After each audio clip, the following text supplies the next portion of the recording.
Fala jovem, seja muito bem-vindo ao canal. Hoje nós vamos ver uma questão de bioquímica sobre metabolismos energéticos. Isso mesmo, nós vamos ver quais são os metabolismos energéticos. Por exemplo, fotossíntese, quimiossíntese, respiração celular, aeróbia e anaeróbia, que são os focos dessa questão.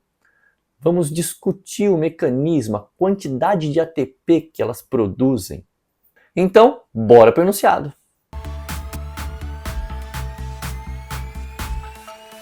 Questão 42 da FAMERP 2025, primeira fase, dizia: o esquema ilustra um tipo de metabolismo energético realizado por alguns organismos na natureza. Então nós temos aqui, acontecendo a glicólise, onde a molécula de glicose com 6 carbonos é quebrada em 2 moléculas de piruvato com 3 carbonos. Nessa quebra desprende hidrogênios que vão ser carregados pela coenzima NAD, nicotinamida dinucleotídeo, então a NAD, e 2 ATP serão formados aqui. Olha só, na glicólise já tem formação de 2 ATPs. O piruvato vai ser transformado em 2 moléculas de álcool etílico, o etanol, que tem apenas 2 carbonos. Mas para isso acontecer, tem um intermediário aqui. O etanol vai receber esse hidrogênio do NAD que vem aqui, pode ver que ele vem, o NAD traz o hidrogênio e deixa aqui e sai livre, Aqui ele sai como NADH, deixa o hidrogênio e volta a ser apenas um NAD, uma coenzima procurando hidrogênios. Esses 2 retângulos azuis são as dicas para a gente chegar à conclusão que tipo de metabolismo energético é esse. Nós temos aqui liberação de apenas 2 ATPs formando gás carbônico. Essa fermentação é alcoólica. Anota isso. Somente a fermentação libera 2 ATPs. E se essa fermentação também liberar gás carbônico, ela só pode ser alcoólica. Beleza? Vamos dar uma olhada no comando da questão. Esse tipo de metabolismo energético é considerado: letra A, anaeróbio. É anaeróbio, sim. Letra B, aeróbio. Não é aeróbio. Não tem oxigênio aqui. Então você percebe que no comecinho das alternativas já dá para a gente excluir algumas, né? Mas antes da gente excluir as alternativas que têm um metabolismo aeróbio, vamos lembrar um pouquinho dele? Tá aqui, Uma respiração aeróbia ou aeróbica é aquela onde o oxigênio entra na célula, o alimento também, né? Tem que ter uma fonte de energia inicial, para que as mitocôndrias realizem a respiração. Se não tem oxigênio no metabolismo, não pode ser aeróbia. Tem que ser anaeróbia, ou seja, algum tipo de fermentação. Então eliminamos a letra B e a letra D já por esse motivo.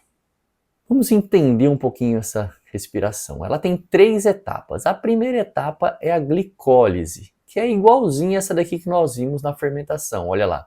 A glicose vai ser quebrada em piruvato, vai liberar 2 ATPs.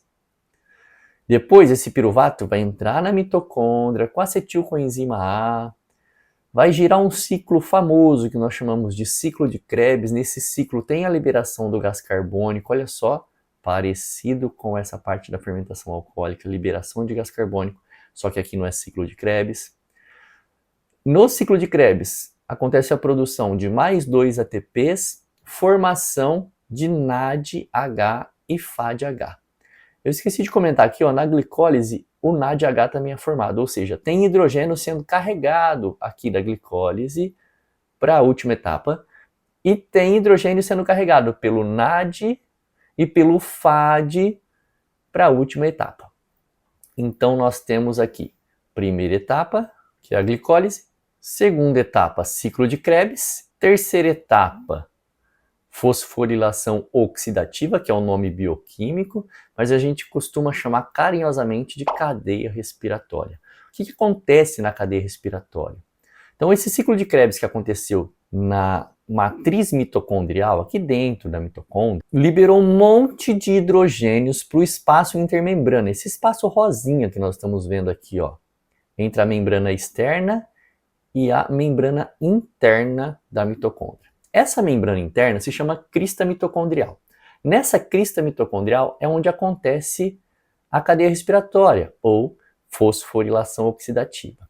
Nessa crista existem muitos citocromos, muitas proteínas que vão receber elétrons energizados para passagem de hidrogênio.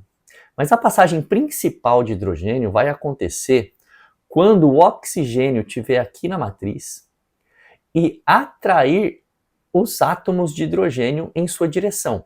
Para quê? Por que o oxigênio atrai o hidrogênio? O oxigênio é um aceptor final de hidrogênio que vai ser usado para formar água, a molécula de água. E aí nessa passagem, por dentro de uma enzima chamada ATP sintetase, quando o hidrogênio vai passando por dentro da ATP sintetase, acontece um giro. Esse giro faz com que moléculas de ADP se juntem a fosfatos inorgânicos, formando um monte de ATP.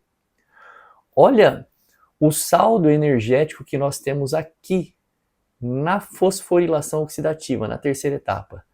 Até 36 ATPs. Somando com esses dois, nós temos um total aqui de até 38 ATPs por molécula de glicose. Claro, precisamos somar as etapas, né?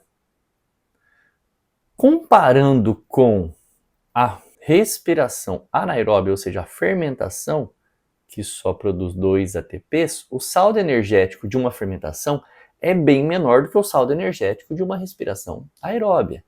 Então, para que os fungos aqui da fermentação alcoólica consigam produzir 38 ATPs, eles vão precisar de pelo menos 19 moléculas de glicose para dar o saldo de uma molécula de glicose aqui da respiração aeróbia.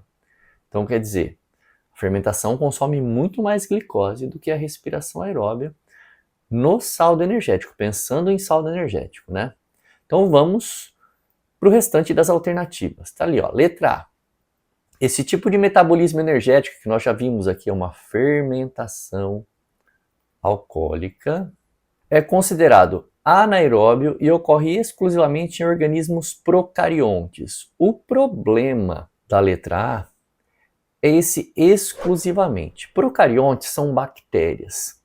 E nós estamos falando de fermentação alcoólica, feita principalmente por fungos, do tipo leveduras. A principal levedura aqui é a Saccharomyces cerevisiae. Os fungos não são procariontes, são seres eucariontes. Tem material genético dentro do núcleo. As bactérias não são exclusivas na fermentação alcoólica, ok? Letra C. Anaeróbio e independe de uma molécula orgânica aceptora de hidrogênio. Se o aluno lembrasse da respiração aeróbia, ele podia assinalar essa C, porque ele ia lembrar que a molécula, né, o gás oxigênio, é que puxa os hidrogênios, que é o aceptor final de hidrogênio lá na fosforilação oxidativa. Mas aqui na fermentação alcoólica nós temos o NAD, que é uma molécula aceptora de hidrogênio, molécula inicial, e o etanal entre o piruvato e o álcool etílico é uma molécula que recebe o hidrogênio aqui também. Então nós temos aqui uma coenzima e aqui nós temos o etanal, um composto intermediário do etanol, que vai receber a molécula de hidrogênio e eles são moléculas orgânicas. Então esse independe está errado. Sobrando para a gente a nossa resposta, que é a letra E. É um processo anaeróbio e gera um saldo de ATP menor do que a respiração celular. Lembra? 2 ATPs na respiração anaeróbia e até 38 ATPs na aeróbia. Gostou dessa revisão? Eu disse para vocês que eu ia comentar sobre outros metabolismos energéticos, né? Um deles é a fotossíntese. Produz energia? Produz, mas na forma de glicose. Quem faz isso? As plantas, as algas, transformam a energia luminosa em energia química na molécula de glicose.